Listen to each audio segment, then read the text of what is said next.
प्यारे बच्चों, आज मैं आपको बहुत ही दिलचस्प कहानी सुनाने जा रही हूँ। ये कहानी ईद पर है क्योंकि इस वक्त रोज खत्म हो रहे हैं और उगे ईद का दिन अलिफ रहा है, तो इसलिए मैं आपको ईद के ऊपर एक बहुत ही दिलचस्प कहानी सुनाने जा रही हूँ। उम्मीद करती हूँ आपको बहुत पसंद आएगी। इस कहानी से हमें पता चलता है कि हमें दूसरों की खुशियों का किस तरह ख्याल रखना चाहिए।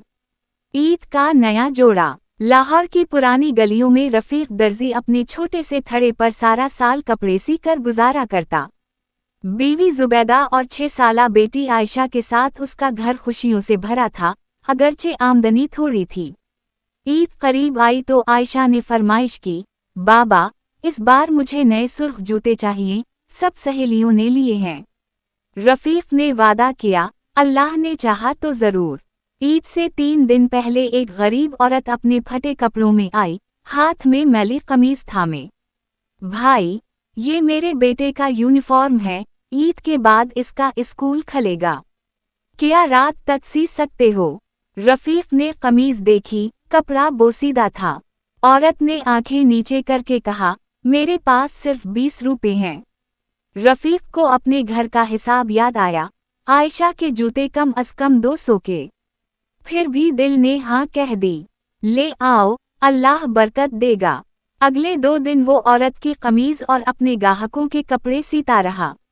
ईद की सुबह जब हिसाब लगाया तो कमीज पर लगने वाली मेहनत के बाद भी इसके पास सिर्फ 180 रुपए थे, नए जूते अभी दूर। नाश्ते पर जुबैदा ने पूछा, आयशा के जूते? रफीक ने सच बता दिया। आयशा चुप रही, आंखें झक्की हुए।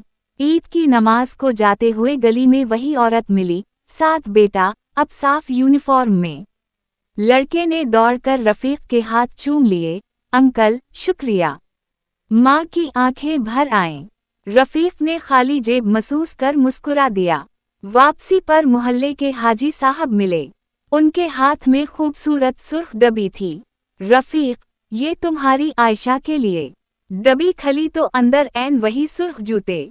हाजी साहब ने कहा, कल रात वो औरत यहाँ आई, रोते हुए बता रही थी कि तुमने पैसे कम लिए। इसने कहा था तुम्हारी बेटी के जूतों का अभी इंतजाम नहीं।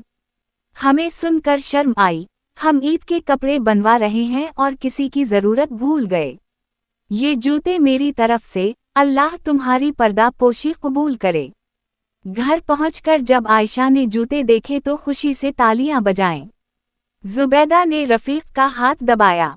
रफीक ने आसमान की तरफ देखा और दिल में कहा, जो दूसरों की ईद संवरता है, इसकी झोली कभी खाली नहीं रहती। हमें दूसरों की खुशियों का ख्याल रखना चाहिए और दूसरों के बारे में अच्छा सोचना चाहिए, इस तरह अल्लाह भी हमसे खुश होता है। शुक्रिया प्यारे बच्चों, अगर आपको हमारी कहानी अच्छी लगे है तो वीडियो को लाइक करें, चैनल को सब्सक्राइब करें। शुक्रिया।